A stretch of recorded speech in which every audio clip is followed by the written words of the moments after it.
This is Jay Teaches Reading for All, Lesson 9, introducing the letter I. I is our third vowel.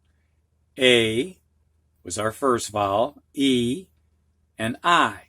Remember, vowels are important because every word has to have a vowel, at least one vowel, to be a word in English. The other letters are called consonants. So teachers, you may want to give the student a little quiz on that later, see if they remember the three vowels, A, E, and I, and also remember that the other letters are called consonants. All right, before we get into review and all that, let's go over the sounds. Students, sound a short A. Apple. N. Nut. B. Bat. C. Cap. D. Donut. E. Egg. F. Flag. G.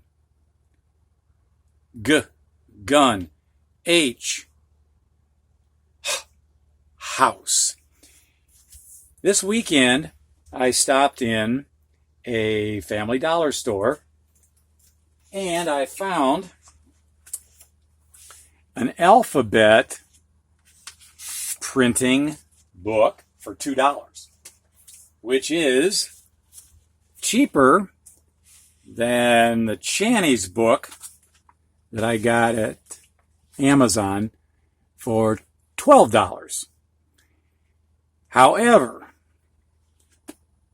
I want you to see the size of the small letters, and you can compare, hopefully you can see that the O's in this Crayola printing book are much smaller than the O in the Channing book. So if you've got a student whose fine motor skills are not developed enough to handle this small letter, then you need to go with either dot to dot or another printing book that's got larger letters. I also noticed that the Crayola book does use my octopus example and my ostrich example. They also include oboe and oatmeal, which are good examples, but they also include the same thing as Channy's with the owl, which is wrong because that's the ow sound, not the O sound. So you have to be careful on these books that they're making right choices, especially with the vowels. Okay, so we're going to begin, as usual, with reviewing the last couple of lessons. We're going to review the words.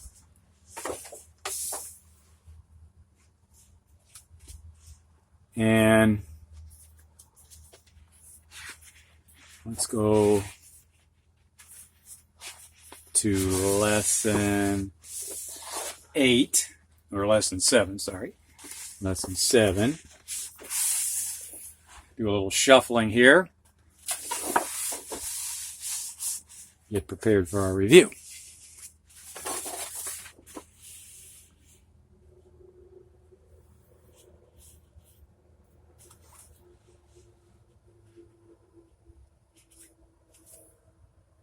All right. This word, students, egg, gag. What about this one? Ab, gab. Next.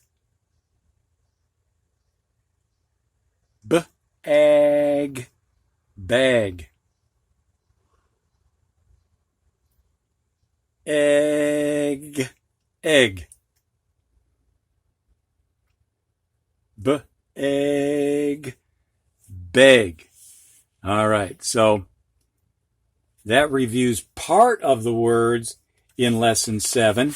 But remember, we did a lot of words in Lesson 7 that were rhyming words.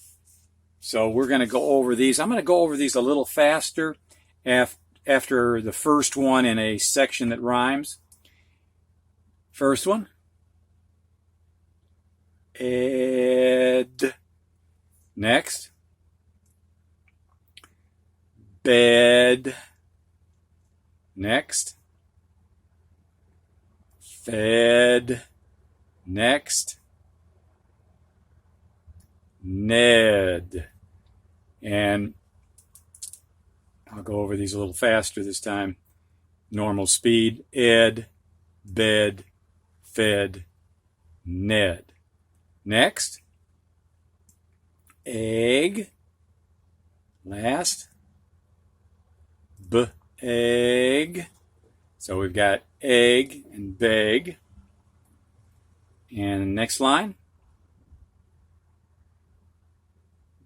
Egg, bag. Egg, gag. Bag, gag. Next. Add. Add. Add. Let me try that one again. Add. Bad. Last in that group. Add. Add. So we have dad, fad, bad, add. And the last line. Ab. Cab. Ab. Gab, cab and gab, and finally, in ben, in den. So ben, den. And I forgot to say, teachers, that if students need more practice, you could go back to that first group, or I think those are included in this group anyway, and give the students more practice on these words as needed. Press pause if you need to.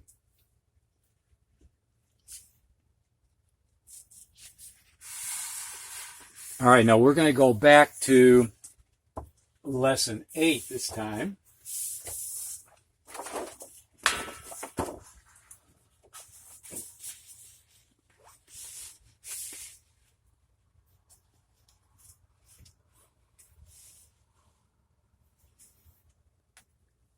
Okay, students, first word. Add, had. Second. And, hand. Next. Ag, hag. Last. And hen. So we have had, hand, hag, hen.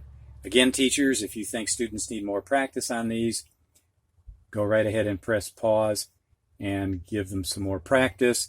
Again, if they're having difficulty with a particular word, you might want to have them actually spell it out for you, so that they concentrate on each sound, one sound at a time, and can actually see and actually manually print the letter.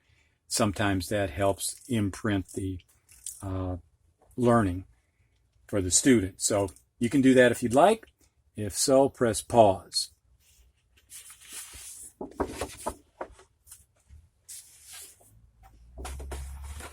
Now we're going to do true and false review.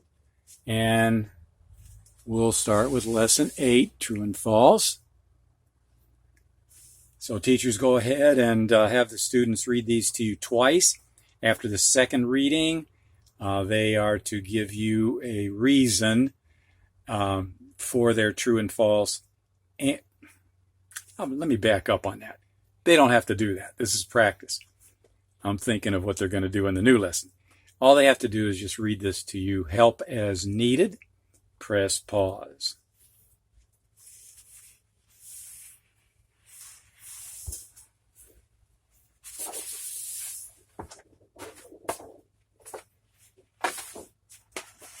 And here are the true and false from lesson 7.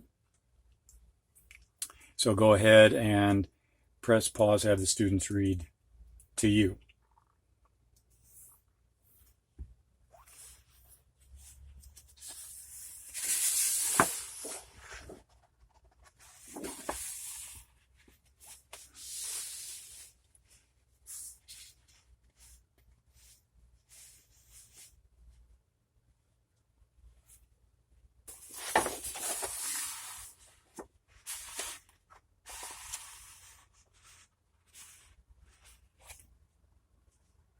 Our new letter is the letter I, again our third vowel, and it makes the I sound. So students, what sound does I make? Short I. I, as in Indian. I, Indian. Those that are doing the printing, here's how you make the capital I, straight line down, shorter line across the top, shorter line across the bottom, which is going to be the same length as the top line. The lowercase or small I, you start at the middle of the 3 lines if you're using a sheet of paper that's got 3 lines, or a printing book that's got the 3 lines, and make your straight line down, put a dot over the top, and that's your small I. Go ahead and have the students practice saying the I sound after each practice until you are satisfied that they know the sound of the short I. Press pause.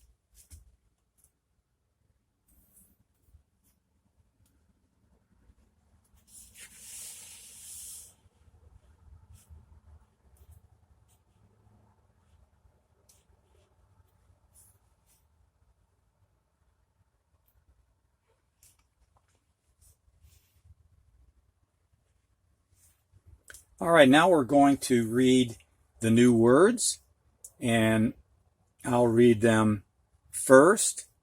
If, in, f, in, fin, b, in, bin, d, in, din. Notice these rhyme: in, thin, bin, din. Next, id, hid, d, id, did. These 2 rhyme, hid and did. Then, ib, fib, ib, bib. And these 2 rhyme, fib and bib. The next, big, big, dig, dig, fig, fig. And those 3 rhymes. Big, dig, fig. It might be a good idea for some students to explain what a fin is. These would be younger students, of course. You can always access pictures on the computer pretty easily, so you can get a picture of a fish showing a fin, for example. Also, a fig is a fruit, and if you go shopping with your student, most grocery stores carry figs, and you can point one out, or again, show a picture to the student about that. A bin is a large storage container. Sometimes we have garbage bins to store garbage in until it's dumped by the garbage folks. A bid is an offer to buy something. And teachers, you can give an example of an auction where people are bidding on something, like a bicycle is being sold, and the one that has the highest bid will win the bicycle. I don't know if you saw, maybe win is not the case, but they're given the bicycle for their highest bid. Din is a loud, confused noise, and that happens on playgrounds at elementary schools every single day. So that will be an easy one for those in elementary school to relate to. And a fib is a little lie. Of course, a little lie is still a lie. And you can include a brief lesson on morality to go along with that one.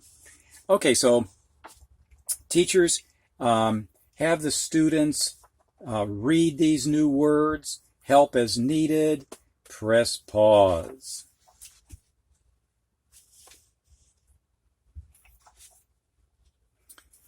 Okay, the next thing is to read or practice printing and saying these words. This helps, again, to imprint learning into the minds of the student. And if the student is able to print on their own, they're a really good printer, they can look at the word. Or spelling test is coming up where you can't look at the word, but at this point they can look at the word, they print it, and they say it. If you want to shorten your time, I have underlined 6 words that I think are a good representation of the list, and you can shorten it to those 6 if you'd like. It's your choice. And press pause.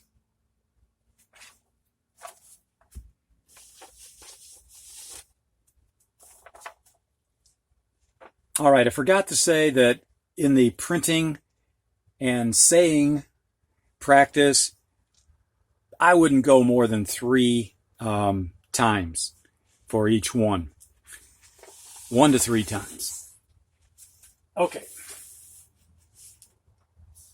Now we're going to do the spelling test, and I took my cover sheet away too quickly. I'm going to cover up these words. Here again, you can use the ones that I underlined and just do those 6 if you want to shorten the time frame. Press pause.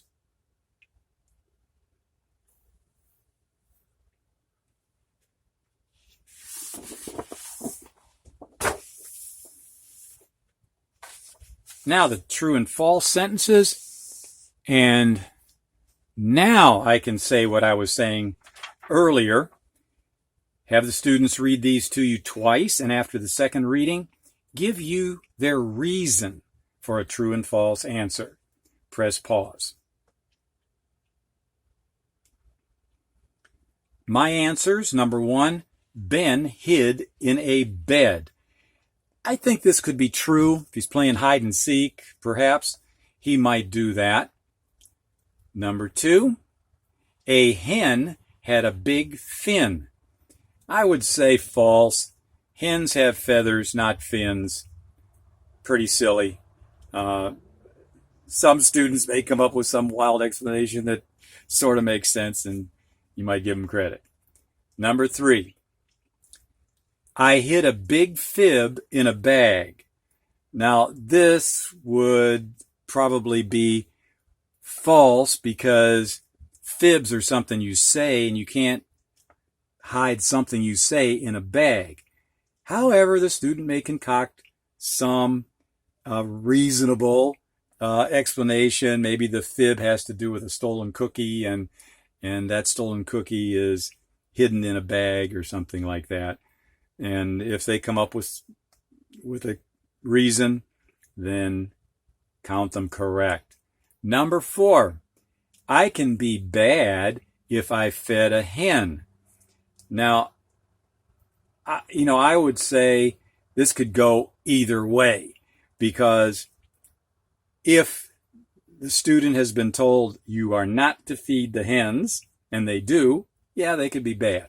So it's possible, but it's so unlikely for a student who is not living on a farm, doesn't have access to chickens. I would think that they would put a false and have a good reason for that.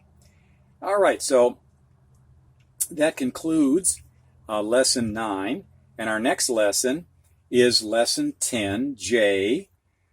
This is my favorite lesson, as you might expect. J is sounded J, as in jet, and I'm going to jet my way to lesson 10. I know I'm going to get there before you.